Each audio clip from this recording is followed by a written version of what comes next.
नमस्ते प्यारे बच्चों, कैसे हैं आप सभी। आशा करती हूँ आप सभी हिंदी ओलंपियाड परीक्षा की अच्छे से तैयारी कर रहे हैं। आज के इस वीडियो में हम हिंदी विकास मंच के द्वारा उपलब्ध करवाई गई इस अभ्यास पुस्तिका का अभ्यास करने वाले हैं। इसको आप हिंदी विकास मंच की वेबसाइट से डाउनलोड कर सकते हैं। मैंने भी इसे वहीं से डाउनलोड किया है।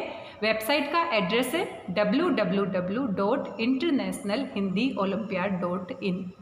यहाँ पर आप इसे देख सकते हैं। यहाँ पर बहुत सारे प्रश्न दिए गए हैं जिनका आप अभ्यास कर सकते हैं और यहाँ से बहुत सारे प्रश्न आपको आपकी हिंदी ओलंपियाड की परीक्षा में देखने को मिल जाएंगे। प्यारे बच्चों, आप इस परीक्षा के लिए हिंदी व्याकरण की पुस्तक से भी तैयारी कर सकते हैं। साथ में हिंदी ओलंपियाड फाउंडेशन की तरफ से संकल्प नाम की एक पुस्तक उपलब्ध करवाई गई है, जिसका लिंक मैं आपको डिस्क्रिप्शन बॉक्स में दे दूंगी। वहाँ पर एक व्हाट्सएप नंबर है, व्हाट्सएप नंबर पे आप पेमेंट करके ऑनलाइन इसे घर पर मंगा सकते हैं। तो यहाँ पर आप पूरा का पूरा सिलेबस देख सकते हैं। ये पूरा सिलेबस कक्षा 3 के लिए यहाँ पर दिया गया है। इन टॉपिक्स में से आपकी परीक्षा में प्रश्न पूछे जाएंगे। आप अपने मम्मी पापा की हेल्प से इसे अच्छे से पढ़ लीजिए। इस पूरे के पूरे सिलेबस को ध्यान से देख लीजिए। क्योंकि आप कक्षा तीसरी के विद्यार्थी हैं तो आप अपने मम्मी पापा की हेल्प ले सकते हैं, आप अपने हिंदी के टीचर्स की हेल्प ले सकते हैं। तो यहाँ पर सारे के सारे टॉपिक आप देख सकते हैं। स्वर और व्यंजन, मात्राओं की पहचान, चित्रों की पहचान, पशु पक्षियों की आवाज़, शुद्ध शब्द, संयुक्त व्यंजन, संज्ञा सर्वनाम, विशेषण क्रिया, लिंग वचन, पर्यायवाची शब्द, विलोम शब्द, अर्थ वाले शब्द, चंद्रबिंदु और बिंदु वाले शब्द, जिसको हम क्या कहते हैं, अनुस्वार और अनुनासिक भी कहते हैं। स्थान की पहचान करना, सप्ताह के दिनों के क्रमबद्ध नाम याद करना, अनेक शब्दों के लिए एक शब्द, विराम चिन्ह, राष्ट्रीय प्रतीक व पर्व की जानकारी और मेरी संस्कृति मेरी विरासत।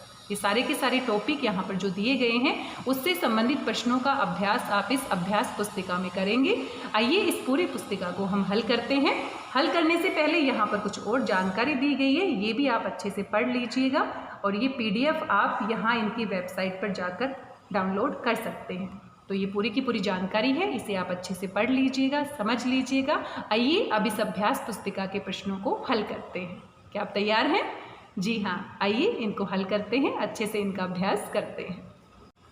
प्यारे बच्चों, आप यहाँ पर सबसे पहला टॉपिक देख सकते हैं। भाषा और लिपि से संबंधित यहाँ पर प्रश्न पूछे गए हैं। आपने भाषा और लिपि से संबंधित जानकारी प्राप्त की होगी, आपकी अध्यापिका ने आपको पढ़ाया होगा। तो सबसे पहला प्रश्न आपसे पूछा गया है, भाषा लिखने की विधि को कहा जाता है। तो भाषा को जब हम लिखते हैं तो हमें लिपि की ज़रूरत पड़ती है। भाषा को लिखने के लिए जो चिन्ह हम प्रयोग करते हैं उनको हम क्या कहते हैं, लिपि। तो ये कौन सा विकल्प सही होगा? दूसरा विकल्प। और भाषा क्या होती है? जब हम अपनी बात को कहते हैं, किसी को, दूसरों की बात को समझते हैं। और भाषा किसे कहते हैं? अब देखो, आप मेरी बोली हुई बात को समझ रहे हैं और मैं आपकी बात को समझ जाती हूँ, तो यानी कि ये क्या है, भाषा के माध्यम से। मुझे हिंदी भाषा आती है, आपको हिंदी भाषा आती है, दोनों हम एक ही भाषा में बातचीत कर रहे हैं, तो आप मेरी बात को समझ सकते हो और मैं आपकी बात को समझ सकती हूँ। तो भाषा क्या होती है? विचारों के आदान प्रदान करने के साधन को हम क्या कहते हैं? भाषा। भाषा के नियमों की जानकारी मिलती है। तो भाषा के जो नियम होते हैं उनकी जानकारी हमें कहाँ से मिलती है?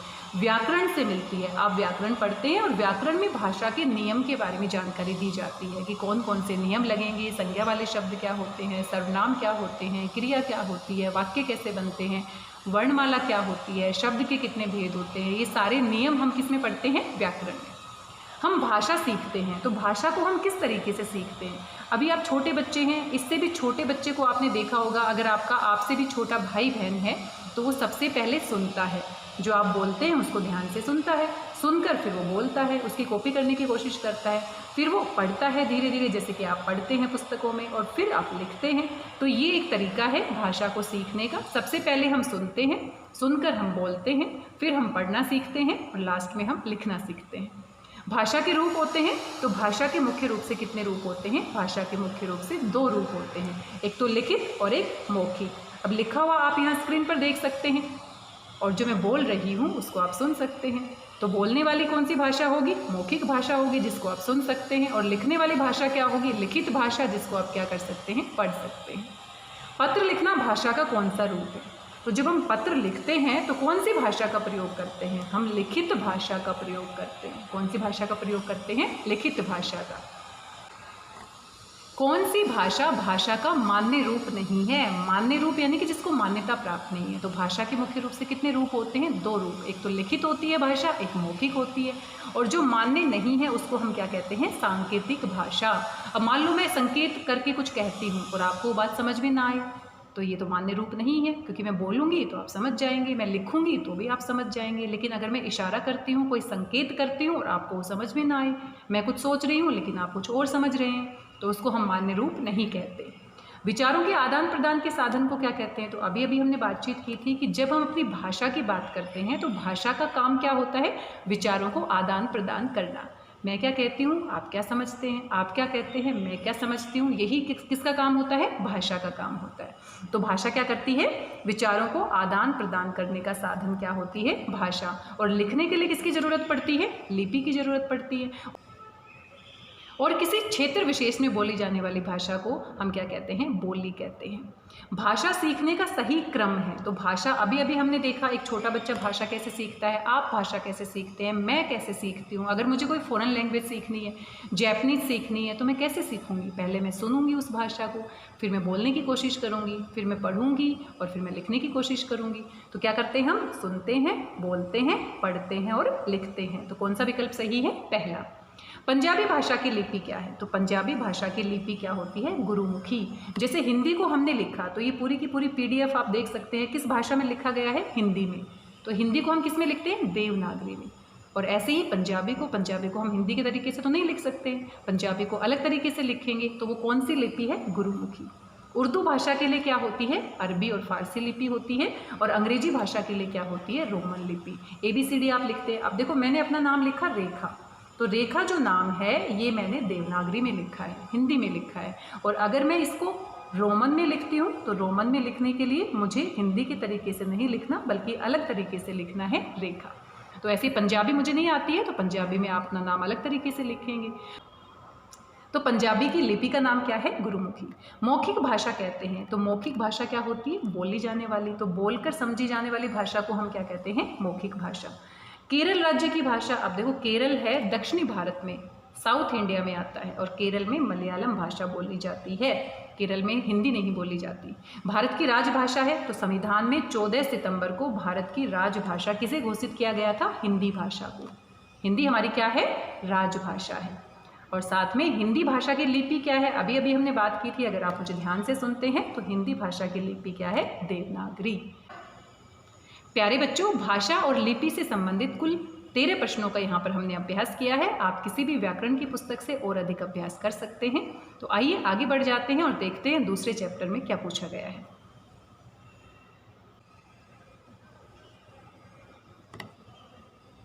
आगे आप देख सकते हैं वर्णमाला से संबंधित प्रश्नों को पूछा गया है। वर्णमाला क्या होती है? वर्णमाला में वर्ण होते हैं और वर्णों को हम क्रमबद्ध तरीके से लगाते हैं। तो वर्णों के क्रमबद्ध समूह को हम क्या कहते हैं? वर्णमाला। वर्ण कितने प्रकार के होते हैं? वर्णों के आगे 2 भेद होते हैं, एक स्वर होते हैं और एक व्यंजन होते हैं। तो वर्णों के कितने भेद होते हैं? 2 भेद होते हैं।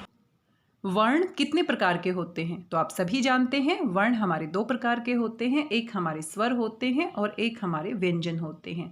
स्वर की संख्या कितनी होती है? 11 होती है। और जो व्यंजन होते हैं उनकी संख्या कितनी होती है? 33 होती है।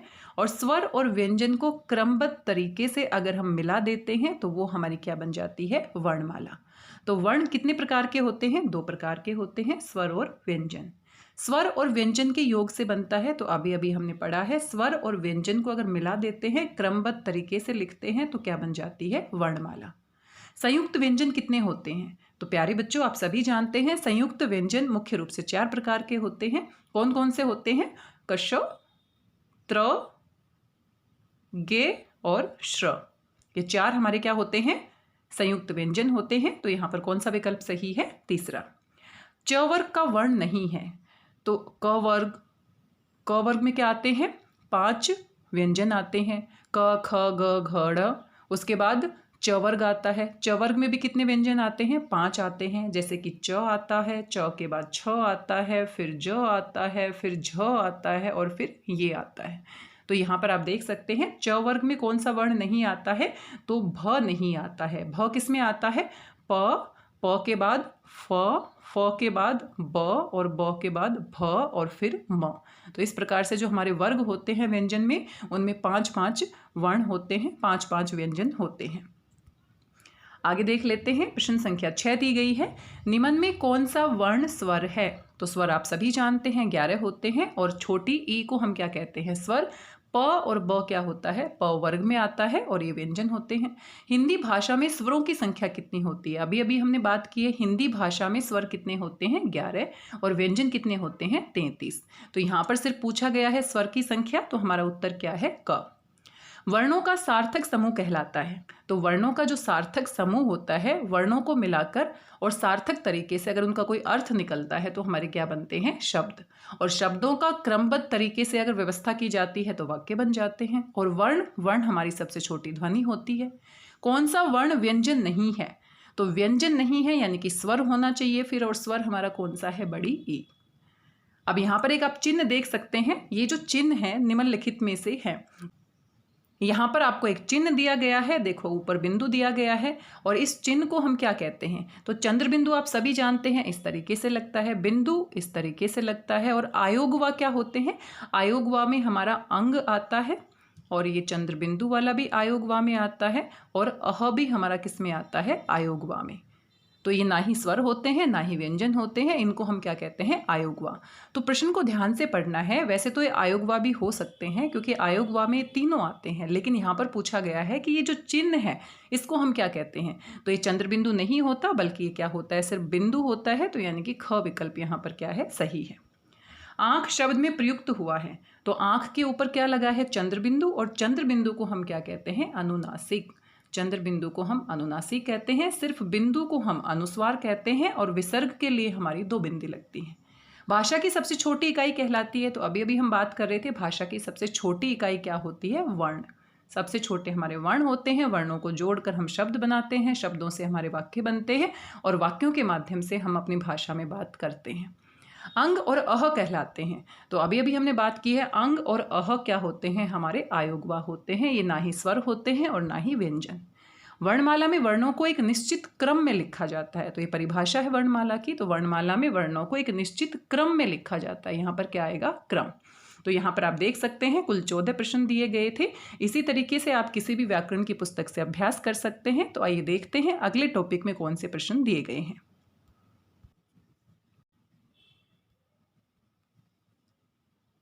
प्यारे बच्चों, यहाँ पर आप देख सकते हैं मात्राओं से संबंधित प्रश्न पूछे गए हैं।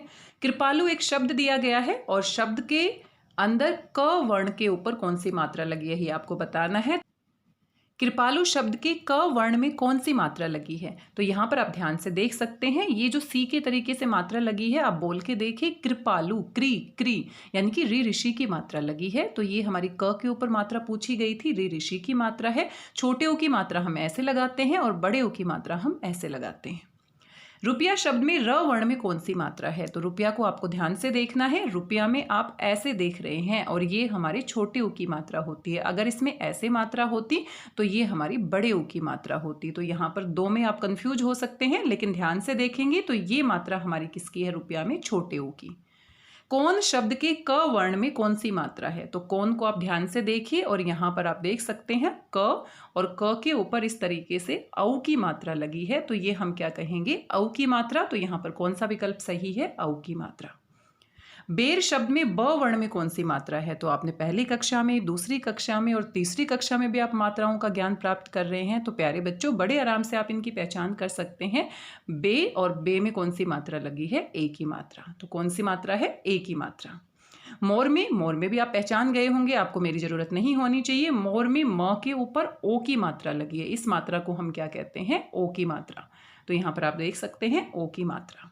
तो इस तरीके से परीक्षा में आपको मात्राओं से संबंधित पहचान करनी है कि किसके ऊपर कौन सी मात्रा लगी है। यहाँ पर एक वाक्य दिया गया है, लेकिन वाक्य का क्रम बदल दिया गया है। कैसे लिखा है? हैं पेड़ पर लगे अमरूद। तो हम सीधा सीधा भी कह सकते हैं पेड़ पर अमरूद लगे हैं। तो पेड़ पर अमरूद लगे हैं, ये सही तरीके से लिखा गया है। अमरूद पर पेड़ कैसे लग सकते हैं? और अमरूद लगे हैं पेड़ पर, तो ये भी देखो उल्टा पुल्टा कर दिया है। तो सबसे सही कौन सा है? पहला विकल्प। आगे भी ऐसा ही एक वाक्य दिया गया है, पढ़ है रहा नितिन कविता। तो सीधा सीधा हम कह सकते हैं नितिन कविता पढ़ रहा है। तो इसको सही तरीके से हमें लिखना है, इसका क्रम हमें सही तरीके से लिखना है। कविता नितिन पढ़ रहा है, तो ये तो बिल्कुल ही अलग तरीके से लिखा गया है। नितिन रहा है पढ़ कविता, तो तीनों में से पहला विकल्प सही है। मोर के पंख सुंदर होते हैं, वाक्य में पंख शब्द प्रयोग हुआ है, तो पंख में आप ध्यान से देखिए प्यारे बच्चों, प के ऊपर बिंदु लगा है और बिंदु को हम क्या कहते हैं? अनुस्वार। अनुस्वार यानी कि जिसकी आवाज हम किससे निकालते हैं? नाक से निकालते हैं। अनुनासिक चंद्र बिंदु को कहते हैं जिसकी आवाज मुंह और नाक दोनों से निकलती है। मैं गांव में रहता हूं, गांव में शब्द प्रयोग हुआ है, तो गांव को ध्यान से देखिए और यहाँ पर क्या लगा है? चंद्र बिंदु। और चंद्र बिंदु को अभी अभी हम बात कर रहे थे, क्या कहते हैं? अनुनासिक। यहाँ पर एक वर्ण विच्छेद करके दिया गया है, ये एक शब्द है और इसको जोड़कर आपने बताना है कौन सा शब्द है। तो प आधा है और प के नीचे र पूरा है और फिर श आधा है और फिर न। तो इस तरीके से प्रश्न, और वैसे भी आप देख सकते हैं सही तरीके से प्रश्न को कहाँ पर लिखा गया है? तीसरे विकल्प में। सही मात्रा वाला शब्द है, तो यहाँ पर 3 शब्द है, गुलाल, गुलाल, गोलाल। तो सबसे सही कौन सा है? दूसरा विकल्प। गुलाल क्या होता है? जो रंग होता है, होली पर हम गुलाल लगाते हैं। स्वर के निश्चित चिन्हों को कहते हैं, तो स्वर के जो निश्चित चिन्ह होते हैं उसको हम क्या कहते हैं? मात्राएं। वर्णों के सही मेल से क्या बनते हैं? तो वर्णों का अगर सही मेल हम कर देते हैं तो हमारे शब्द बन जाते हैं, और शब्दों के सही मेल से क्या बनते हैं? वाक्य। तो यहाँ पर देखो पूछ भी लिया गया है, शब्दों के सही मेल से क्या बनते हैं? वाक्य बनते हैं। क्रमशः शब्द में प्रयुक्त हुआ है, तो यहाँ पर इसमें ध्यान से देखिए, पीछे 2 बिंदु हैं और 2 बिंदु को हम क्या कहते हैं? विसर्ग कहते हैं। नुक्ता क्या होता है? ये उर्दू और फारसी से लिया गया है। जैसे ज के नीचे आपने यहाँ पर इस तरह से बिंदु देखा होगा, तो इसको हम क्या कहते हैं? नुक्ता। और अनुस्वार आप सभी जानते हैं, अनुस्वार क्या होता है? बिंदु को कहते हैं। तो इस तरीके से इस चैप्टर में भी आपने 15 प्रश्नों को हल कर लिया है। आइए अगला चैप्टर देखते हैं, उसमें कौन से सवाल पूछे गए हैं। यहाँ पर आप देख सकते हैं संज्ञा से संबंधित प्रश्नों को पूछा गया है, और संज्ञा आपका फेवरेट टॉपिक हम कह सकते हैं। आप पहली क्लास में भी पढ़ते हैं, दूसरी क्लास में भी पढ़ते हैं। और नाम वाले शब्दों को प्यारे बच्चों क्या कहते हैं? संज्ञा। इस दुनिया में जितनी भी वस्तुएं हैं, जितने भी व्यक्ति हैं, जितने भी स्थान हैं, जितने भी भाव हैं जिनको हम महसूस कर सकते हैं, उन सबका कोई ना कोई नाम होता है, और नाम वाले शब्दों को हम क्या कहते हैं? संज्ञा। तो संज्ञा के कितने भेद होते हैं? संज्ञा के मुख्य रूप से 3 भेद होते हैं, व्यक्तिवाचक संज्ञा, जातिवाचक संज्ञा और भाववाचक संज्ञा। भाव का नाम है, अब देखो मोर, मोर तो पक्षी का नाम है, चावल, चावल अनाज का नाम है, और प्रेम जो है, प्रेम को हम महसूस कर सकते हैं, और जिसको हम महसूस करते हैं उसे हम क्या कहते हैं? भाव कहते हैं। स्थान का नाम है, तो यहाँ पर आप देख सकते हो, नेहा किसी लड़की का नाम है, गर्मी मौसम का नाम है, और चिड़ियाघर किसी स्थान या जगह का नाम है। वस्तु का नाम है, तो यहाँ पर सर्दी मौसम का नाम है। फूल जो होता है वो हमारे पौधे का भाग होता है, और मेज को हम क्या कह सकते हैं? वस्तु कह सकते हैं। भाववाचक संज्ञा है, तो यहाँ पर आप देख सकते हो, लाल किला तो किसी जगह का नाम है, गंगा, गंगा नदी का नाम है, दोनों ही व्यक्तिवाचक संज्ञा है। और बचपन, बचपन की जो फीलिंग्स होती हैं, जो भाव होते हैं, उसको हम महसूस कर सकते हैं। तो बचपन, जवानी, बुढ़ापा, ये सारे किसके नाम होते हैं? भाव के नाम होते हैं। तो ये हमारा क्या है? भाववाचक संज्ञा। निम्न में संज्ञा शब्द है, तो संज्ञा क्या होता है किसी का नाम? तो मैं और तुम, ये तो संज्ञा के स्थान पर प्रयोग होते हैं, और जो संज्ञा के स्थान पर प्रयोग होते हैं, याद करो, उनको हम क्या कहते हैं? सर्वनाम। तो गाय किसी का नाम है, तो ये हमारा क्या है? संज्ञा। कुर्सी का नाम है, अब कुर्सी हम किसको कहते हैं? कुर्सी कोई स्थान तो है नहीं, प्राणी भी नहीं है, किसी वस्तु का नाम है। जैसे मेज था हमारा, वैसे ही कुर्सी है। निम्न में से कौन सा शब्द संज्ञा नहीं है? तो संज्ञा नहीं है, अब देखो, राजा संज्ञा है। सुंदर, अब सुंदर जो होता है वो क्या होता है? विशेषण होता है, किसी की सुंदरता हम बताते हैं, गुण होता है। और दूध क्या होता है? दूध भी नाम है। तो यहाँ पर हम देख सकते हैं सुंदर विशेषण में आता है, तो ग विकल्प क्या है? सही है। कौन सा शब्द संज्ञा नहीं है? संज्ञा नहीं है, तो ध्यान से आप देखो, राष्ट्र ये किसी का नाम होता है, देश के नाम को हम राष्ट्र कहते हैं। गरीबी क्या होता है? गरीबी का भाव होता है, जिसको हम महसूस कर सकते हैं। और काला क्या होता है? विशेषण, किसी की विशेषता बताता है। जैसे काला रंग, रंग कैसा है? काला है, तो ये हमारा विशेषण में आ जाएगा। जयपुर नाम है, तो जयपुर आप सभी जानते हैं किसका नाम है? किसी व्यक्ति का नाम तो बिल्कुल भी नहीं है, वस्तु का नाम भी नहीं है, बल्कि जगह का नाम है। तो कौन सा विकल्प सही है? पहला। हवा महल जयपुर में स्थित है, वाक्य में हवा महल शब्द संज्ञा का भेद है। हवा महल जयपुर में स्थित है, तो हवा महल किसी विशेष स्थान का नाम है, जगह का नाम है, तो ये हमारा क्या है? व्यक्तिवाचक। नीचे दिए गए शब्द में से भाववाचक संज्ञा पहचानिए। तो भाववाचक संज्ञा देखो, सुंदर तो अभी अभी हमने देखा था क्या होता है, विशेषण। बूढ़ा क्या होता है, बूढ़ा किसी का नाम होता है, तो जातिवाचक संज्ञा में आ जाएगा। और ईमानदारी क्या होती है, ईमानदारी को हम महसूस कर सकते हैं, ईमानदारी का भाव होता है, तो पहला विकल्प सही है। संज्ञा कहते हैं तो ये परिभाषा पूछ ली गई है, आप सभी प्यारे बच्चों को संज्ञा की परिभाषा आती है। संज्ञा किसे कहते हैं, अब संज्ञा संसार की जितनी भी वस्तुएं हैं उनका कुछ ना कुछ नाम होता है, ये बात भी सही है। और व्यक्ति, वस्तु, स्थान व भाव के नाम को हम संज्ञा कहते हैं, तो दोनों ही बातें सही लिखी गई हैं, तो दोनों ही हमारी किस में आ जाएंगी, परिभाषा में। आगे है कौन सा शब्द जातिवाचक संज्ञा है, तो जातिवाचक संज्ञा, अब देखो क्या तो हम प्रश्न निर्माण के लिए प्रयोग करते हैं, कौन भी हम प्रश्नवाचक शब्द कह सकते हैं, और गाय किसी का नाम है तो ये क्या है, जातिवाचक संज्ञा। व्यक्ति का नाम है तो व्यक्ति का नाम आप समझ ही गए होंगे, मोहन किसी व्यक्ति का नाम है, गाय किसी जानवर का नाम है, बगीचा किसी जगह का नाम है। इस तरीके से ये 15 प्रश्न दिए गए थे संज्ञा से संबंधित। आइए अगले टॉपिक पर बढ़ जाते हैं, देखते हैं अगले टॉपिक में कौन कौन से प्रश्न पूछे गए हैं। यहाँ पर आप देख सकते हैं लिंग से संबंधित यहाँ पर प्रश्न पूछे गए हैं। और हिंदी भाषा में 2 प्रकार के लिंग होते हैं, एक तो स्त्रीलिंग और एक पुल्लिंग। स्त्रीलिंग स्त्री जाति का बोध कराता है और पुल्लिंग पुरुष जाति का बोध कराता है। तो तोता शब्द में कौन सा लिंग है, तोता जो शब्द है वो पुल्लिंग है या स्त्रीलिंग है, तो तोता जो शब्द है वो हमारा क्या है, पुल्लिंग है। और ये हमेशा किस में प्रयोग किया जाता है, पुल्लिंग में। लिंग के भेद होते हैं, तो अभी अभी हमने बात की, लिंग के मुख्य रूप से 2 भेद होते हैं, एक तो हमारा स्त्रीलिंग होता है और एक पुल्लिंग। प्यारे बच्चों, क्या आप जानते हैं संस्कृत भाषा में कितने लिंग होते हैं, 3। एक हमारा स्त्रीलिंग होता है, एक हमारा पुल्लिंग होता है और एक हमारा नपुंसक लिंग होता है। लेकिन हिंदी भाषा में सिर्फ 2 ही होते हैं। गंगा है तो गंगा क्या है, किसी नदी का नाम है, और गंगा जो है यहाँ पर नदियों के जो नाम होते हैं वो स्त्रीलिंग में होते हैं, तो गंगा क्या है यहाँ पर, स्त्रीलिंग। माली शब्द का स्त्रीलिंग है, तो माली से क्या बन जाएगा, मालिन। लेकिन देखो मालिन लिखते समय आपको मात्राओं का ध्यान रखना है, आप देखो कंफ्यूज हो सकते हैं, लेकिन पहला विकल्प क्या है, सही, इसमें मात्राएं सही लगी हैं। मालिन फूल बेच रही है, वाक्य में मालिन शब्द का पुल्लिंग होगा, तो ये तो देखो अभी अभी आपने किया है। माली से क्या बना है, मालिन, माली से क्या बना है, मालिन, और माली में कौन सी मात्रा लगेगी, बड़ी की मात्रा लगेगी, तो इस बात का आपको ध्यान रखना है, मात्राओं का विशेष ध्यान रखेंगे। लेखिका शब्द का पुल्लिंग है, तो लेखक से क्या बना है, लेखिका, पहला विकल्प सही है। खरगोश शब्द का स्त्रीलिंग है, तो खरगोश जो है वो एक ऐसा शब्द है जिससे हम खरगोशी नहीं बना सकते, तो ये जो खरगोश है उसके आगे अगर हम मादा शब्द लगा देते हैं तो मादा शब्द लगाने से ये हमारा क्या बन जाता है, स्त्रीलिंग। ऐसे बहुत सारे शब्द होते हैं जिसमें आगे नर या मादा हम जोड़ देते हैं, तो ये मादा खरगोश हो जाएगा, भाली और भालिन नहीं होगा। अध्यापक का स्त्रीलिंग है, तो ये आसान है, आप कर पाएंगे। अध्यापक से क्या बन जाएगा, अध्यापिका, और मात्राओं का विशेष रूप से ध्यान रखेंगे, पहला शब्द सही लिखा है। हिमालय है, तो हिमालय हमारा क्या है, पर्वत का नाम है, और पर्वत का नाम हमेशा किस में आता है, पुल्लिंग में। तो ये आप किसी भी व्याकरण की पुस्तक में देखेंगे तो बहुत सारे शब्दों को आप देखेंगे जो हमेशा पुल्लिंग में आते हैं, बहुत सारे शब्द ऐसे होते हैं जो स्त्रीलिंग में आते हैं, तो थोड़ा सा आप अभ्यास करेंगे तो आप इनको समझ पाएंगे। राजा सज धज कर टहल रहा है, वाक्य में राजा का स्त्रीलिंग है, तो ये आसान है, राजा का क्या बन जाएगा, रानी, तो पहला विकल्प क्या है, सही है। मोर शब्द का स्त्रीलिंग होगा, ये भी आसान है, मोर से क्या बनेगा, मोरनी, लेकिन मात्राओं को आपने ध्यान से देखना है। लिंग कहते हैं तो ये परिभाषा पूछ ली गई है, लिंग क्या होता है, स्त्री जाति का बोध कराने वाले शब्द और पुरुष जाति का बोध कराने वाले शब्द, दोनों को मिलाकर इनकी परिभाषा बनती है, तो तीसरा विकल्प क्या है, सही है। प्रशांत महासागर, तो महासागर के नाम भी हमेशा किस में होते हैं, पुल्लिंग में। प्रशांत महासागर, वैसे भी इसका वाक्य बनाकर आप देखो, प्रशांत महासागर बहुत बड़ा है, बहुत बड़ी है नहीं लिखा, तो वाक्य में जब हम रचना करते हैं तो अगर स्त्रीलिंग के हिसाब से करते हैं तो वो शब्द स्त्रीलिंग बन जाता है, अगर हम उसको पुल्लिंग के हिसाब से करते हैं तो पुल्लिंग बन जाता है। तो यहाँ पर सही कौन सा है, प्रशांत महासागर बहुत बड़ा है, बहुत बड़ी है नहीं लिखेंगे, तो ये हमारा क्या है, पुल्लिंग। हथिनी का पुल्लिंग है, तो ये आसान है, हथिनी किससे बनती है, हाथी से।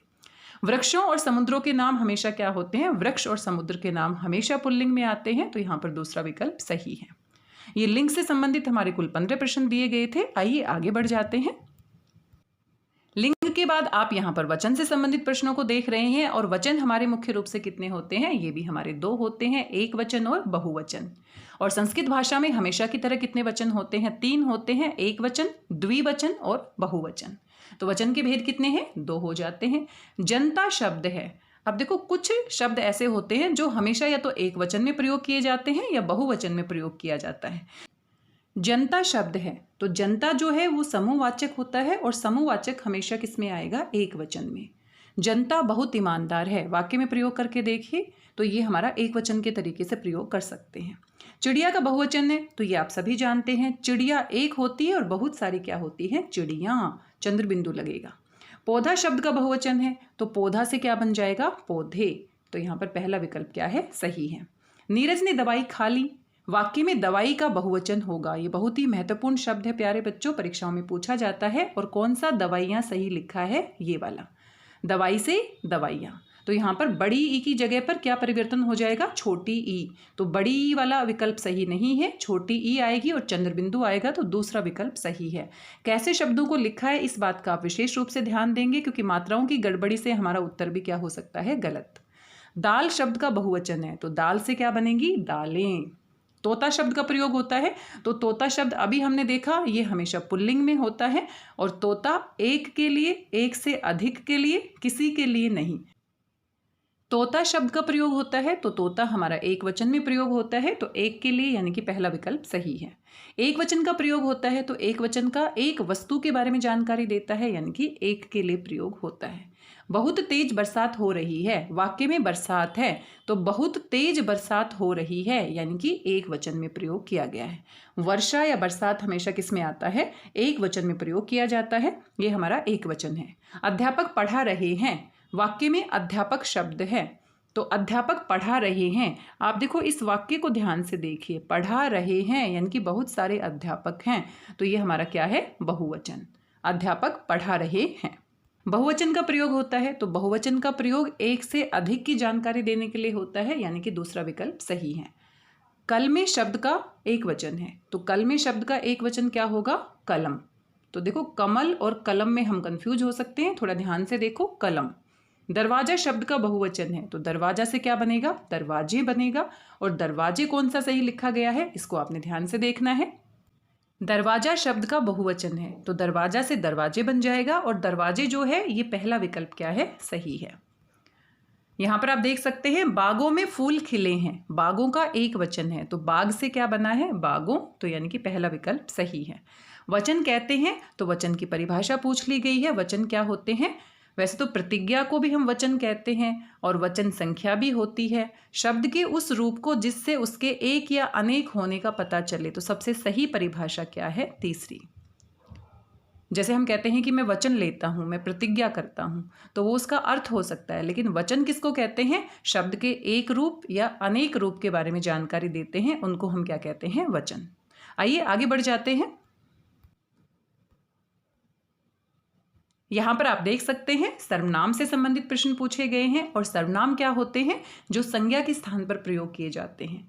तो यहाँ पर आप देख सकते हैं कार्तिक किसी का नाम है, मोहन किसी का नाम है और नाम वाले शब्द क्या होते हैं? संज्ञा। और यह और या वह जो है वो हमारा क्या है? संज्ञा के स्थान पर प्रयोग किया जाता है, इसलिए ये क्या है? सर्वनाम। सर्वनाम का प्रयोग होता है, अभी अभी हमने बात की है, संज्ञा के स्थान पर प्रयोग किए जाते हैं, उसे हम क्या कहते हैं? सर्वनाम।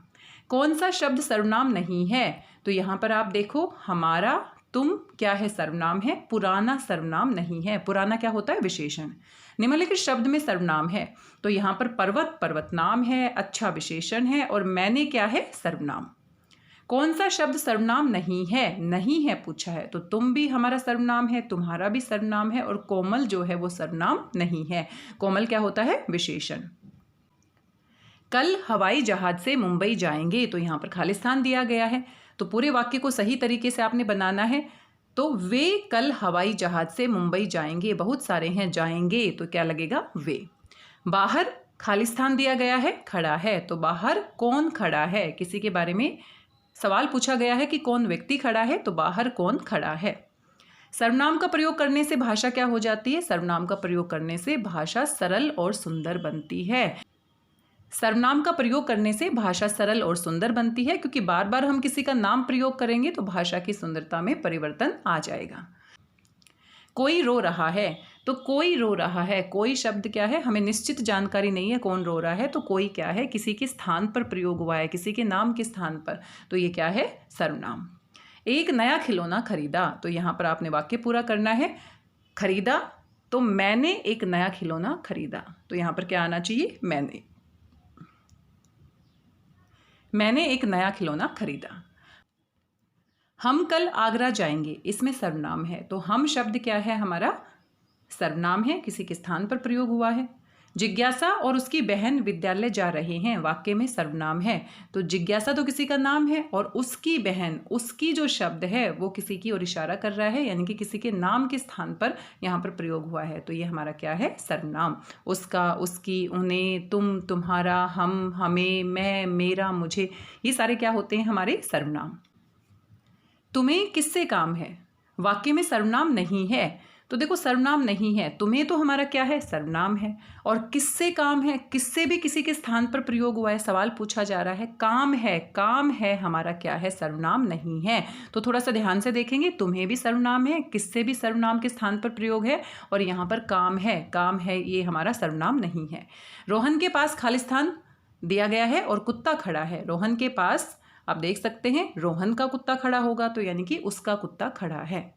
तो ये हमारे कुल किससे संबंधित प्रश्न पूछे गए थे? 14 प्रश्न पूछे गए थे सर्वनाम से संबंधित। आइए आगे बढ़ जाते हैं। सर्वनाम के बाद आप यहाँ पर विशेषण देख सकते हैं, और जैसे नाम वाले शब्द संज्ञा होते हैं, संज्ञा के स्थान पर सर्वनाम का प्रयोग किया जाता है, वैसे ही संज्ञा और सर्वनाम की विशेषता बताने वाले शब्दों को क्या कहते हैं? विशेषण। और विशेषण के मुख्य रूप से कितने भेद होते हैं? 4। कौन कौन से होते हैं? सबसे पहला हमारा गुणवाचक विशेषण होता है, फिर परिमाणवाचक होता है, फिर संख्यावाचक होता है, और फिर सार्वनामिक विशेषण। उसने काले जूते खरीदे, वाक्य में विशेषण है। तो कैसे जूते खरीदे? काले रंग के। तो जूतों की विशेषता क्या है? काले। तो यहाँ पर क्या है आपका दूसरा विकल्प सही। फूल के लिए सही विशेषण है। तो फूल कैसे होते हैं? रंग बिरंगे होते हैं। ये सबसे सही विशेषण है, पहला विकल्प सही है। रोचक कहानी में विशेषण है, तो कहानी कैसी है? रोचक है, तो ये रोचक हमारा क्या है? विशेषण। खालिस्तान दिया गया है, कौवा मेरी रोटी लेकर उड़ गया। तो कैसा कौवा था? लालची कौवा। अच्छा तो नहीं होगा, बुरा भी नहीं होगा, लालची था इसीलिए मेरी रोटी लेकर उड़ गया। निम्न में विशेषण नहीं है, तो विशेषण यहाँ पर मीठा भी हो सकता है, सुंदर भी हो सकता है। तुम हमारा क्या होता है? सर्वनाम। अभी अभी हमने पढ़ा है, तुम हमारा किसके स्थान पर प्रयोग होता है? संज्ञा के स्थान पर, यानी कि ये क्या है? सर्वनाम। अंगूर मीठे हैं, वाक्य में विशेषण है। तो भाई अंगूर कैसे हैं? मीठे हैं, तो मीठे हमारे यहाँ पर क्या है? विशेषण। हिरण के सींग होते हैं, हिरण के सींग होते हैं, तो हिरण के सींग कैसे हो सकते हैं? तो बड़े हो सकते हैं, विशाल हो सकते हैं, छोटे हो सकते हैं। तो कैसे होते हैं? बड़े होते हैं। तो बड़ा इसका क्या होगा? विशेषण। हिरण के सींग होते हैं, तो हिरण के सींग के लिए हमें विशेषण की पहचान करनी है, तो बड़े हो सकते हैं। हिरण के सींग कैसे हो सकते हैं? बड़े हो सकते हैं। कोयल गाती है, कोयल कैसा गाती है? मधुर गाती है, मीठा गाती है। तो यहाँ पर दूसरा विकल्प क्या है? सही है। खालिस्तान दिया गया है, लोग सदा सफलता प्राप्त करते हैं। तो सफलता किनको मिलती है? सक्सेसफुल लोग कौन होते हैं? जो बहुत परिश्रमी होते हैं, मेहनत करने वाले होते हैं। सुस्त या आलसी लोगों को सफलता नहीं मिल सकती है, इसलिए हम सभी को भी मेहनत करनी चाहिए। मेरा मित्र खालिस्तान है, तो मेरा मित्र कैसा है? मित्र जो हमारा होता है अच्छा ही होना चाहिए, समझदार होना चाहिए, गंदा या झगड़ालू तो नहीं होना चाहिए। अगर गंदा व्यक्ति होगा, झगड़ालू होगा, तो उसको हम अपना मित्र बनाएंगे ही नहीं। तो आपने यहाँ पर ध्यान से देखना है और देखना है कौन सा सबसे सही विशेषण बन सकता है। गार्ड ने खालिस्तान दिया गया है झंडी दिखाकर, तो झंडी कैसी होती है? गाड़ी को रवाना करने के लिए हरी झंडी, हरी झंडी दिखाते हैं, ग्रीन सिग्नल दिखाते हैं तो गाड़ी चल पड़ती है, और लाल झंडी दिखाते हैं तो गाड़ी रुक जाती है। तो थोड़ा सा आपको अपनी सामान्य जानकारी का प्रयोग करना है। नीम कड़वा होता है, वाक्य में विशेषण शब्द क्या है? तो नीम की विशेषता है कि भाई वो कड़वा होता है, तो कड़वा क्या है यहाँ पर? विशेषण। और विशेषण किसे कहते हैं? इसकी परिभाषा पूछ ली गई है। संज्ञा और सर्वनाम की विशेषता बताने वाले शब्दों को हम क्या कहते हैं? विशेषण। तो तीसरा विकल्प क्या है? सही है। चौथा बालक खड़ा हो जाए, तो कौन सा बालक? चौथे नंबर वाला बालक। चौथा बालक खड़ा हो जाए, वाक्य में चौथा शब्द क्या है? विशेषता बता रहा है, विशेषण है। हर किसी बच्चे को नहीं उठाया जा रहा, बल्कि चौथे बालक को उठाया जा रहा है। नीली कमीज पहनो, तो कमीज कैसी है हमारी? नीली है, तो नीली शब्द हमारा क्या है? विशेषण। तो इस तरीके से ये 15 प्रश्न आपने विशेषण से संबंधित कर लिए हैं। आइए आगे देखते हैं कौन सा टॉपिक दिया गया है। आगे आप यहाँ पर क्रिया से संबंधित प्रश्नों को देख सकते हैं। किसी काम के करने या होने का बोध जिससे होता है उसे हम क्रिया कहते हैं। रवि ने पुस्तक पढ़ी, इस वाक्य में क्रिया है, तो क्रिया क्या है? पढ़ी। पढ़ने का काम हो रहा है, तो ये हमारी क्रिया है। सिपाही ने चोर को खालिस्तान दिया गया है, इस वाक्य को आपने सही क्रिया शब्द के साथ भरना है। तो सिपाही ने चोर को पकड़ा। पहला विकल्प क्या है? सही है। क्रिया से क्या पता चलता है? तो क्रिया से किसी काम के करने या होने का पता चलता है। तो किसी काम के करने या होने के बारे में जानकारी कौन देते हैं? क्रिया शब्द। क्रिया का सही उदाहरण क्या है? तो गाय तो किसी का नाम है, ये संज्ञा होता है, अभी हमने पढ़ा था। कीर्ति भी किसी का नाम है, ये भी संज्ञा है। और पढ़ना हमारा क्या है? कोई काम हो रहा है, तो काम हो रहा है तो क्या है? क्रिया। निम्न में क्रिया शब्द नहीं है, नहीं है पूछा है, तो पर्वत किसी का नाम है, दौड़ना और चलना, तो क्रिया शब्द नहीं है। निम्न में क्रिया शब्द नहीं है, तो पर्वत किसी का नाम है और यही हमारा क्रिया शब्द नहीं है। चलना और दौड़ना, इसमें तो कोई ना कोई काम हो रहा है, तो ये हमारे क्या है? क्रिया शब्द।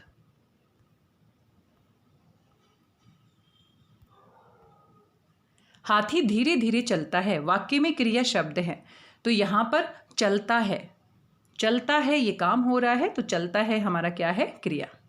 वे फिल्म देख रहे हैं, वाक्य में क्रिया है, तो देख रहे हैं, देखने का काम हो रहा है, तो देख रहे हैं हमारी क्या है? क्रिया।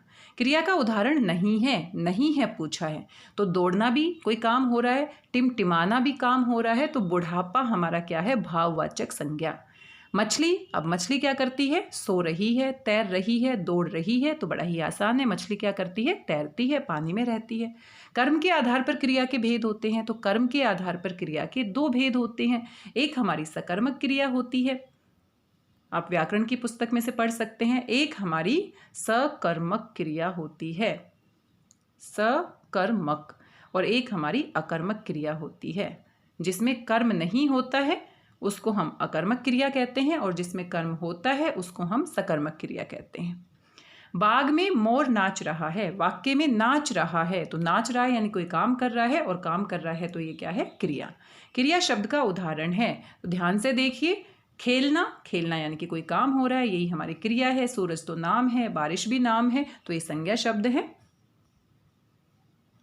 दादी भजन गा रही है, वाक्य में क्रिया है, तो क्या कर रही है? दादी गा रही है, गा रही है, ये क्या है? हमारा क्रिया। क्रिया शब्द का उदाहरण नहीं है, तो खेलना भी क्रिया होती है, कूदना भी क्रिया होती है, और तारा किसी का नाम है, तो ये हमारी क्या है? संज्ञा। आइए आगे बढ़ जाते हैं। यहाँ पर आप विलोम शब्दों के बारे में देख सकते हैं। तो विलोम शब्द आप सभी जानते हैं, उल्टे अर्थ वाले क्या होते हैं? विलोम शब्द। इंग्लिश में इन्हें क्या कहते हैं? ऑपोजिट वर्ड्स कहते हैं। तो विलोम शब्द क्या होते हैं? उल्टा अर्थ देने वाले शब्दों को हम क्या कहते हैं? विलोम शब्द। सुख का विलोम क्या होता है? बड़ा ही आसान है, आप सभी बच्चों को पता होगा। सुख से क्या बन जाता है? दुख। आरंभ, आरंभ मतलब शुरुआत करना, स्टार्ट करना, और आरंभ का क्या हो जाएगा? अंत हो जाएगा। जब हम किसी चीज को समाप्त कर देते हैं तो उसको हम क्या कहेंगे? अंत। मित्र का विलोम क्या होता है? तो मित्र से हमारा शत्रु बन जाता है। गुण का विलोम क्या होगा? गुण हमारी अच्छी बातें होती हैं और अवगुण हमारी बुरी बातें होती हैं, तो गुण से हमारा विलोम क्या हो जाएगा? अवगुण। सत्य का विलोम, तो सत्य, सच, और असत्य क्या हो जाएगा? सत्य का विलोम। गर्म का विलोम क्या होता है? तो गर्म का विलोम क्या हो जाएगा? ठंडा। सरल का विलोम क्या हो जाएगा? सरल से क्या बन जाता है? कठिन। सरल और कठिन। आधा शब्द का विलोम क्या होता है? तो आधा से क्या बन जाएगा? पूरा। आधा और पूरा। अधिक का विलोम क्या हो जाएगा? अधिक से क्या बन जाएगा? कम। अधिक और कम। चतुर का विलोम क्या बन जाएगा? चतुर होता है चालाक होता है, और यहां पर चतुर से क्या बन जाएगा? मूर्ख। सूर्य पूर्व में उदय होता है, तो उदय का विलोम क्या हो जाएगा? उदय होना यानी कि निकलना, और अस्त होना यानी कि छिप जाना। सैनिक बहुत वीर होते हैं, वाक्य में आए वीर शब्द का विलोम है, तो वीर बहुत बहादुर होता है, और वीर से क्या बन जाएगा? कायर। जो बहादुर नहीं होता उसको हम क्या कहते हैं? कायर। कमजोर से कमजोर, और कमजोर से क्या बन जाएगा? मजबूत। सुबह जल्दी उठकर सैर पर जाना चाहिए, वाक्य में सुबह शब्द का विलोम, तो सुबह से क्या हो जाएगा? शाम। सुबह और शाम। तो बड़े ही आसान थे विलोम शब्द। अपोजिट वर्ड आप इंग्लिश में भी पढ़ते हैं, इनका थोड़ा सा आप अभ्यास कर लेंगे। आइए जल्दी से आगे बढ़ जाते हैं। अनेक शब्दों के लिए एक शब्द। जहां पुस्तकें रखी जाती हैं, तो जहां पुस्तकें रखते हैं उसको हम पुस्तकालय कहते हैं। पुस्तकों के लिए जो जगह होती है उसको हम क्या कहते हैं? लाइब्रेरी या पुस्तकालय। परोपकारी उसे कहते हैं जो दूसरों की भलाई करता है। परोपकारी शब्द कैसे बना है? पर मतलब दूसरों की, और उपकारी, उपकारी मतलब करने वाला, भलाई करने वाला। परोपकारी, पर उपकारी, परोपकारी, तो दूसरों की भलाई करने वाले को हम क्या कहते हैं? परोपकारी। नीचे लिखा हुआ तो जो नीचे लिखा हुआ होता है उसके लिए हम कौन सा शब्द प्रयोग करते हैं? निम्नलिखित। आपने देखा होगा प्रश्नों में लिखा होता है कि निम्नलिखित को ध्यान से पढ़िए। नीचे लिखा हुआ, निम्न मतलब नीचे और लिखित मतलब लिखा हुआ। दूर की सोचने वाला, जो बहुत दूर की सोचता है, उसको हम क्या कहते हैं? दूरदर्शी। जिसके मन में दया होती है उसको हम क्या कहते हैं? दयालु। जिसके मन में दया होती है उसको हम क्या कहते हैं? दयालु। और दयालु सही तरीके से किस में लिखा हुआ है? दूसरे विकल्प में। जहां इलाज के लिए जाते हैं, तो इलाज के लिए हम कहाँ जाते हैं? इलाज के लिए हम अस्पताल जाते हैं। हॉस्पिटल को हम क्या कहते हैं? अस्पताल। जो मूर्ति बनाता है उसको हम क्या कहते हैं? मूर्तिकार कहते हैं। जो खेती करता है उसको हम क्या कहते हैं? बड़े ही आसान से प्रश्न है, आप सभी को पता है, किसान कहते हैं। जो परिश्रम करता है उसको हम क्या कहते हैं? परिश्रमी कहते हैं। जिसका मूल्य न आंका जा सके, यानी कि जिसकी कोई कीमत नहीं होती, और जिसकी कोई कीमत नहीं होती उसको हम क्या कहते हैं? अमूल्य। साथ में पढ़ने वाले को हम क्या कहते हैं? सहपाठी। साथ में पढ़ने वाला। नगर में रहने वाले को हम क्या कहते हैं? नागरिक। और ग्राम में रहने वाले को, गांव में रहने वाले को क्या कहते हैं? ग्रामीण।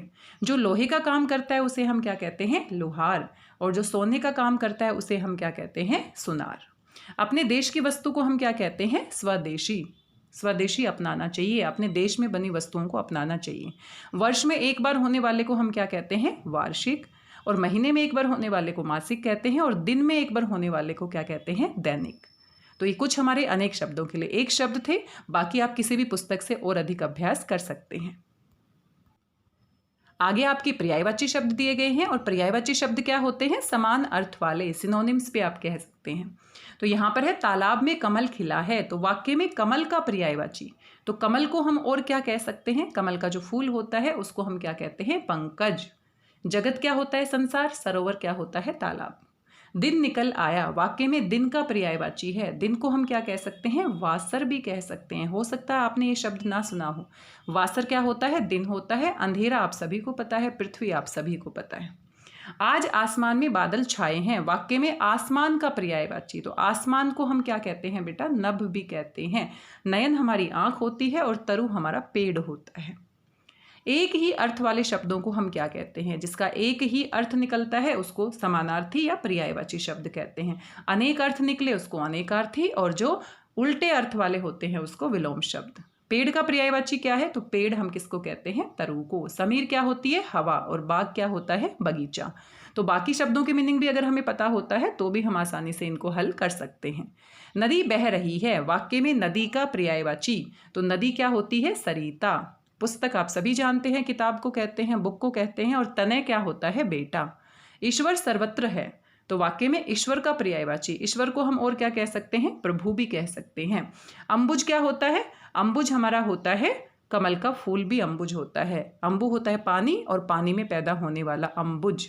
सदन क्या होता है? सदन हम घर को कहते हैं। हिमालय पर्वत सबसे ऊंचा है, तो पर्वत का पर्यायवाची, तो पर्वत हम किसको कहते हैं? गिरी को भी हम क्या कहते हैं? पर्वत।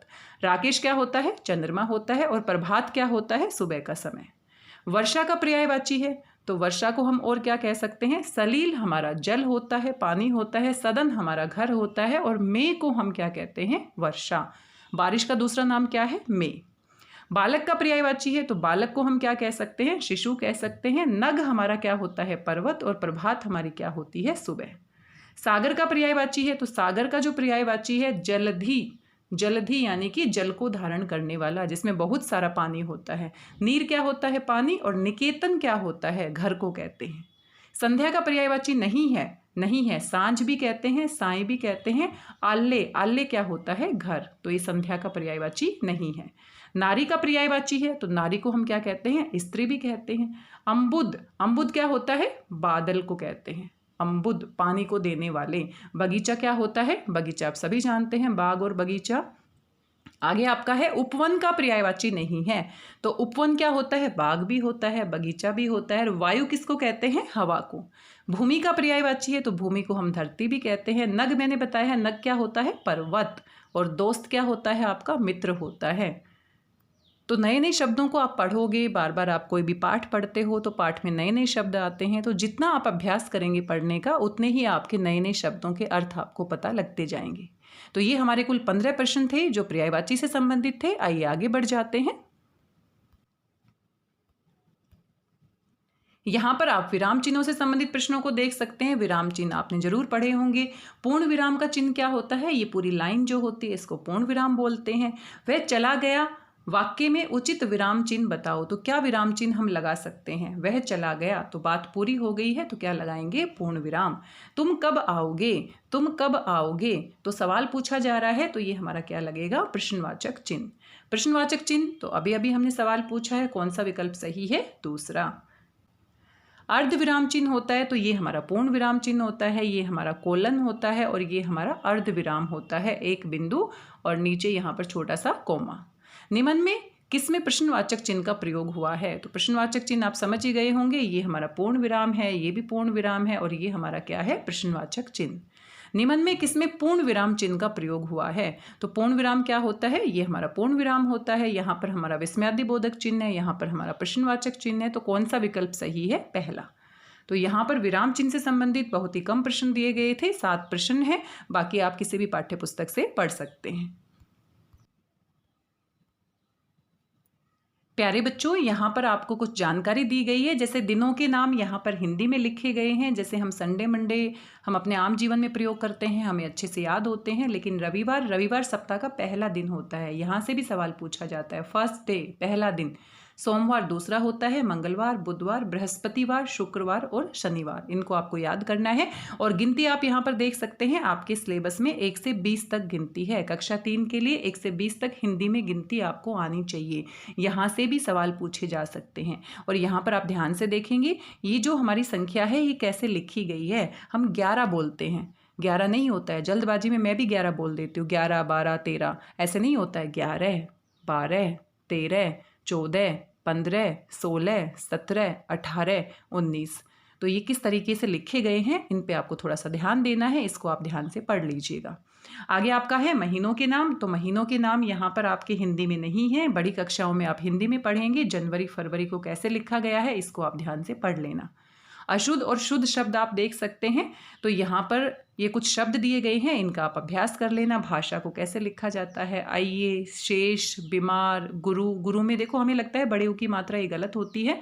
चाहिए कैसे लिखा जाता है, दूसरा कैसे लिखा जाता है। परीक्षा, परीक्षा में बड़ी की मात्रा आती है। रुपए, रुपए कैसे लिखा है, देखो रुपए में छोटे ऊ की मात्रा लगेगी, इसको आप ध्यान से देखना। रुपए यहाँ पर आप देख सकते हो, रुपए ऐसे लिखा गया है, रुपए में ये वाला र नहीं आएगा बड़े ऊ का। करेंगे कैसे लिखा है ये भी आप देख लीजिए। तो ये हमारे शुद्ध शब्द हैं और इसके बारे में आप थोड़ा सा अभ्यास करेंगे। प्यारे बच्चों, आगे मेरी संस्कृति और मेरी विरासत से संबंधित कुछ प्रश्न दिए गए हैं और यहाँ से कम 2 सवाल जरूर पूछे जाएंगे। ये सामान्य जानकारी है जो मुझे भी पता होनी चाहिए और आप सबको पता होनी चाहिए। हिंदू धर्म की मान्यता अनुसार ज्ञान की देवी कौन होती है? सरस्वती। हम इसकी पूजा भी करते हैं। भारत का राष्ट्रीय खेल कौन सा है? क्रिकेट बहुत पॉपुलर है, लेकिन राष्ट्रीय खेल क्या है? हॉकी। इनमें से सबसे लंबी नदी कौन सी है? सबसे लंबी नदी का नाम क्या है? ब्रह्मपुत्र। भगवान कृष्ण का जन्म किस स्थान पर हुआ था? मथुरा में हुआ था और उनके माता पिता का नाम था देवकी और वसुदेव। महाभारत की रचना किसने की थी? तो महाभारत जो पुस्तक है उसकी रचना किसने की थी? वेद व्यास ने। श्री राम ने कितने वर्ष के लिए वनवास पाया था? 14 वर्ष के लिए वो वनवास गए थे, आप सभी को पता होगा। बहुत ही महत्वपूर्ण सवाल है। तुम मुझे खून दो, मैं तुम्हें आज़ादी दूंगा, ये बहुत ही महत्वपूर्ण नारा है जो सुभाष चंद्र बोस जी ने दिया था, हम सबको पता होना चाहिए। राम की सेना में कौन कौन से वानर थे जिनके छूने से पत्थर भी तैरने लगे थे? तो नल और जो नील हैं उन्होंने क्या किया था? पत्थरों के ऊपर राम का नाम लिखा था और राम का नाम लिखने से वो तैरने लगे थे। तो उन्हीं वानरों के बारे में पूछा है। सुग्रीव और अंगद ये भी वानर थे, लेकिन नल और नील ने ये कार्य किया था जिनके छूने से पत्थर तैरने लगे थे। रामचरितमानस के रचयिता कौन है? तो रामचरितमानस बहुत ही प्रसिद्ध पुस्तक है, पूरे विश्व में प्रसिद्ध है। राम जी की कहानी है इसमें और ये तुलसीदास ने लिखी है, अवधी भाषा में लिखी है। भक्त प्रहलाद किसका पुत्र था? तो आपने जरूर सुना होगा, होलिका दहन से संबंधित ये कहानी है। तो ये हिरण्यकश्यप इसके पिता थे और ये भक्त प्रहलाद इनके पुत्र थे। कोणार्क का सूर्य मंदिर किस राज्य में स्थित है? बहुत ही प्रसिद्ध सूर्य मंदिर है और ये ओडिशा में स्थित है। चंडीगढ़ कितने राज्यों की राजधानी है? पंजाब और हरियाणा दोनों की राजधानी एक है, यानी कि 2 राज्यों की राजधानी है। स्वर्ण मंदिर कहाँ पर है? बहुत ही प्रसिद्ध है, आप गए भी होंगे, आपने सुना होगा, अमृतसर में स्वर्ण मंदिर है। जय जवान जय किसान का नारा किसने दिया था? लाल बहादुर शास्त्री जी ने दिया था, बहुत ही महत्वपूर्ण नारा है, जीके का क्वेश्चन है। गांधी जयंती किस माह में मनाई जाती है? 2 अक्टूबर को मनाते हैं। तो अक्टूबर, अब देखो अक्टूबर हम बोलते हैं, अक्टूबर कैसे लिखा जाता है? कोलकाता कौन सी नदी के किनारे पर स्थित है? तो कोलकाता हुगली नदी के किनारे पर स्थित है। कुंभ का मेला कितने साल के बाद लगता है? तो कुंभ का मेला 12 साल के बाद लगता है, यानी कि 12 वर्ष के बाद लगता है। भारत के तिरंगे में अशोक चक्र में कितनी तिलियां होती हैं? तो बीच में आपको पता है 24 तिलियां होती हैं। वंदे मातरम किसने लिखा था? वंदे मातरम हमारा राष्ट्रीय गीत है और ये बंकिम चंद्र चटर्जी ने लिखा था। भारत के प्रथम राष्ट्रपति का नाम क्या है? तो प्रथम राष्ट्रपति पूछा है डॉक्टर राजेंद्र प्रसाद थे, और पहले प्रधानमंत्री अगर पूछा जाता है तो जवाहरलाल नेहरू थे। और यहाँ पर आप देख सकते हैं मेरी संस्कृति मेरी विरासत खंड में दिए गए प्रश्नों में से 2 प्रश्न परीक्षा में अवश्य पूछे जाएंगे। तो यहाँ पर ये पूरी जानकारी दी गई है। कुल 20 प्रश्न हैं, इनका आप अभ्यास कर लेंगे। यहाँ से कम 2 सवाल पूछे जाएंगे। तो प्यारे बच्चों, हमने बहुत जल्दी से इस पूरी की पूरी अभ्यास पुस्तिका के प्रश्नों के बारे में जानकारी प्राप्त की है। मैंने ज़्यादा विस्तार में आपको नहीं समझाया है क्योंकि हमें जल्दी से इस पूरी पुस्तिका को हल करना था। जब आप पढ़ेंगे आराम से बैठ के तो थोड़ा थोड़ा करके आप आराम से एक एक टॉपिक देख सकते हैं, एक एक टॉपिक समझ सकते हैं। यहाँ पर हमने पूरी पुस्तिका को एक साथ हल किया है तो थोड़ा समय लगता है, वीडियो काफ़ी लंबा हो जाता है। तो आप इसको ध्यान से एक एक टॉपिक को आराम से एक एक दिन में अभ्यास कर सकते हैं। आपकी परीक्षाओं के लिए बहुत बहुत शुभकामनाएं। आशा करती हूँ आपको जानकारी पसंद आई होगी। मिलते हैं किसी नए वीडियो में किसी नई जानकारी के साथ। तब तक स्वस्थ रहिए, व्यस्त रहिए, मस्त रहिए और खुश होकर हिंदी ओलंपियाड परीक्षा का अभ्यास करते रहिए। और इस परीक्षा में अगर आप अच्छे अंक प्राप्त करते हैं, कोई मेडल जीतते हैं, कोई सर्टिफिकेट आपको मिलती है तो मेरे साथ अवश्य साझा कीजिएगा, मुझे बहुत खुशी होगी। तो आप सभी की परीक्षाओं के लिए एक बार फिर से बहुत बहुत शुभकामनाएं, बेस्ट विशेज, थैंक यू। मिलते हैं किसी नई वीडियो में।